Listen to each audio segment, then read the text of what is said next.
Oke, hari ini kita bakal bahas salah satu kisah paling penting dalam sejarah modern Indonesia. Kita akan lihat gimana konflik separatis di Aceh yang berlangsung selama 3 dekade bisa selesai bukan cuma dengan kekuatan senjata, tapi justru lewat sebuah strategi yang cerdas di meja perundingan. Pertanyaan yang berat kan? Nah, untuk menjawabnya, kita akan bedah langsung kasus konflik Aceh di Indonesia. Ini adalah sebuah kisah tentang luka sejarah, perjuangan yang panjang, dan pada akhirnya sebuah jalan keluar yang cerdas menuju perdamaian. Jadi, biar kita paham konteksnya, ini bukan konflik kilat ya. Ini adalah perjuangan lintas generasi yang terus berevolusi. Dimulai dari lahirnya Gerakan Aceh Merdeka atau GAM di tahun 70-an, terus bangkit lagi dengan lebih kuat, sampai puncaknya di awal tahun 2000-an. Dan setiap phase-nya, situasinya jadi makin panas dan memakan ribuan korban jiwa. Nah, pertanyaannya, apa sih sebetulnya yang jadi pemicunya? Apa yang menyulut api konflik yang begitu panjang dan merusak ini? Jawabannya, ternyata ada pada rasa ketidakadilan yang sudah mengakar sangat dalam. Coba deh lihat angka-angka ini. Jomplang banget kan? Bayangkan Aceh itu menyumbang miliaran dolar untuk Indonesia dari sumber daya alamnya, tapi yang kembali ke rakyatnya sendiri cuma sebagian kecil banget. Nah, ini adalah inti dari rasa ketidakadilan ekonomi yang jadi bara api pertama. Tapi, masalahnya tuh nggak cuma soal duit.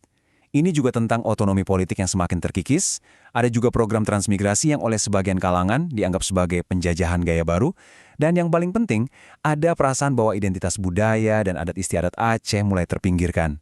Semua ini, kalau digabung, menciptakan rasa keterasingan yang sangat kuat. Dan puncak dari semua frustrasi itu terjadi di tanggal ini. Deklarasi GAM oleh Hasan Ditiro secara resmi mengubah kekecewaan yang selama ini terpendam menjadi sebuah perlawanan bersenjata untuk mendirikan negara merdeka. Oke, sekarang kita lihat dari sisi pemerintah Indonesia. Seiring berjalannya waktu dan konflik makin memanas, pemerintah sadar ini nggak bisa diselesaikan cuma dengan angkat senjata. Mereka pun mengembangkan sebuah strategi ganda yang sangat canggih. Ini nih yang menarik dari pendekatan pemerintah. Mereka jalan di dua jalur sekaligus. Di satu sisi, tekanan militer terus digencarkan untuk melemahkan GAM. Puncaknya itu saat darurat militer yang benar-benar melumpuhkan kekuatan mereka. Tapi di sisi lain, pintu dialog nggak pernah ditutup. Pembicaraan rahasia terus diupayakan untuk membangun kepercayaan. Dan ini dia kuncinya, ada sebuah kesadaran penting, terutama yang didorong oleh Yusuf Kala, bahwa kemenangan militer itu sifatnya sementara. Kalau mau damai yang benar-benar awet dan berkelanjutan, solusinya harus bersifat politik, harus lewat negosiasi. Tapi, uniknya, dorongan terbesar dan terakhir menuju perdamaian justru datang bukan dari strategi pemerintah ataupun GAM. Pendorongnya datang dari kekuatan alam yang sangat dahsyat. Tsunami tahun 2004. Angkanya sungguh mengerikan. Lebih dari 160.000 jiwa melayang di Aceh, sebuah wilayah yang notabene sudah luluh lantak akibat konflik puluhan tahun. Namun, di tengah semua kehancuran itu, anehnya justru muncul sebuah kesempatan. Bencana ini benar-benar mengubah cara pandang kedua belah pihak. Tiba-tiba melanjutkan perang terasa bukan cuma sia-sia, tapi juga sangat tidak manusiawi. Kenapa bisa begitu? Ya, karena tragedi bersama ini menciptakan sebuah kesadaran baru. Penderitaan rakyat Aceh harus jadi prioritas utama. Tiba-tiba, ideologi separatisme jadi nomor 2. Momentum inilah yang akhirnya mendorong GAM dan pemerintah untuk serius kembali ke meja perundingan. Momentum inilah yang akhirnya membawa kedua pihak ke Helsinki, Finlandia pada tahun 2005. Dan disinilah Indonesia bisa dibilang meraih salah satu kemenangan politik dan diplomatik terbesarnya. Dan ini adalah poin kemenangan paling fundamental bagi Indonesia. Pertama, GAM setuju untuk melepaskan tuntutan kemerdekaannya. Kedua, Aceh secara final dan resmi diakui sebagai bagian dari Negara Kesatuan Republik Indonesia. Dan ketiga, sayap militer GAM dibubarkan. Kedaulatan negara berhasil dipertahankan secara utuh. Ini bukan cuma janji di atas kertas loh, ada bukti fisiknya. Sebanyak 840 pucuk senjata diserahkan oleh GAM. Ini adalah simbol yang sangat kuat dan nyata bahwa era perjuangan bersenjata telah benar-benar berakhir. Nah, sebagai gantinya, pemerintah nggak cuma bilang, kalian kalah. Mereka menawarkan sebuah solusi politik yang sangat bermartabat. Aceh diberikan otonomi khusus atau self-government, bukan kemerdekaan. Mantan kombatan diberi amnesti.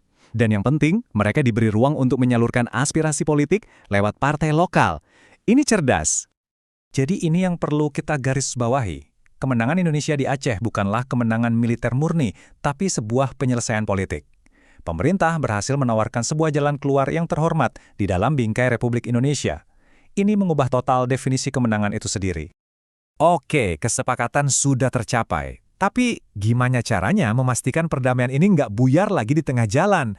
Nah, mari kita lihat langkah-langkah terakhir yang diambil pemerintah untuk mengunci perdamaian ini. Pemerintah bergerak cepat. Langkah pertama adalah reintegrasi sosial. Para mantan kombatan dirangkul kembali, dibantu untuk bisa hidup normal di masyarakat. Langkah kedua, yang paling krusial, adalah memberikan landasan hukum yang kokoh untuk perjanjian damai ini. Dan muncullah UU-PA, atau Undang-Undang Pemerintahan Aceh. Anggap saja ini sebagai kunci gemboknya. Semua butir kesepakatan yang ada di Helsinki tadi dituangkan ke dalam undang-undang ini, menjadikannya hukum nasional yang mengikat dan permanen, sekaligus menjamin masa depan Aceh di dalam Indonesia. Kisah Aceh ini benar-benar menunjukkan sesuatu yang sangat menarik, bahwa kemenangan sejati itu terkadang tidak diraih di medan perang, tapi dengan mengubah perjuangan bersenjata menjadi sebuah proses politik. Ini meninggalkan kita dengan satu pertanyaan untuk direnungkan. Mungkinkah sebuah kemenangan politik pada akhirnya jauh lebih permanen daripada kemenangan militer?